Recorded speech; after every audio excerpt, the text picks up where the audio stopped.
When I first heard the news that my dad had liver cancer, of course, it was devastating and just mostly shock. I didn't want to accept that he was dying, so I kind of just blocked it out. But when Liz got involved, it was really an incredible story. A diabetes nurse called me and said, I think this patient's going to need a navigator. She didn't give me any background. It was a Friday, late afternoon. I was going to go home, and I thought, just give this guy a call real quick. When I asked him about his address, he gave me an address on Interstate 35, and then he kind of paused for a minute, and he then just kind of broke down emotionally, and he said, actually, this is not my residence. He said, I've been discharged here because I have nowhere else to go. I'm basically homeless. He was at this horrible place off I-35, and he was trying to recover from surgery, and she had called him. It was cold, rainy, nasty weather. There were 10 men sleeping in his room on the floor on air mattresses, and he had just had surgery, and he was very concerned about getting an infection. I said, well, I know of a place, it's called the Mary House. I said, I seriously doubt she'll have a bed available. I know there's 9 beds in the house,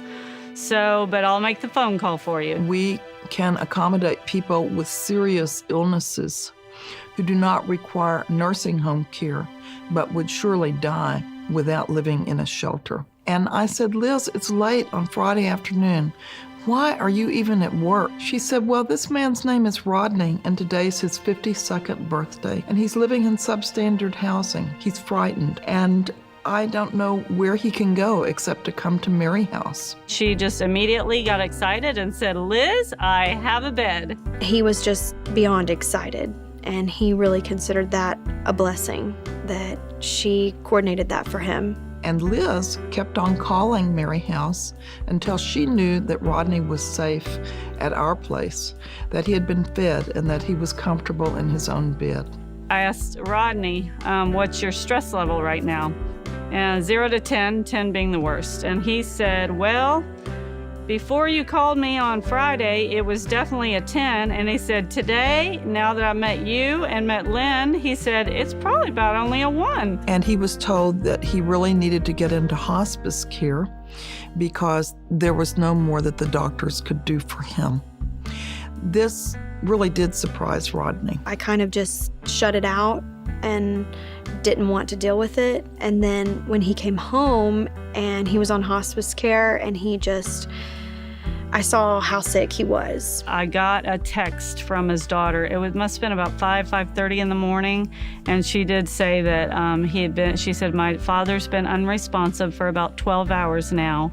And so I asked her, would it be okay if I come visit? Liz, on her day off, drove from far north Austin all the way to Marble Falls to help the family. I have a big heart for my patients, and I feel like, once you establish a relationship with a patient, that I just feel like I have to do what needs to be done. She not only cleaned up her patient and did what she could for him medically, she comforted him and she comforted the family. My dad was homeless due to the fact that he made a lot of bad decisions in his life. And I was angry and resentful, but now I'm grateful that I got to make amends with him, and we were able to forgive and forget and let go of the past. And I'm especially grateful for Liz that she made that possible. She just went above and beyond. Even coming to his funeral, that meant the world to my sister and I, even after he had passed away, that they still wanted to do more. He was safe, he was comfortable, and he was loved.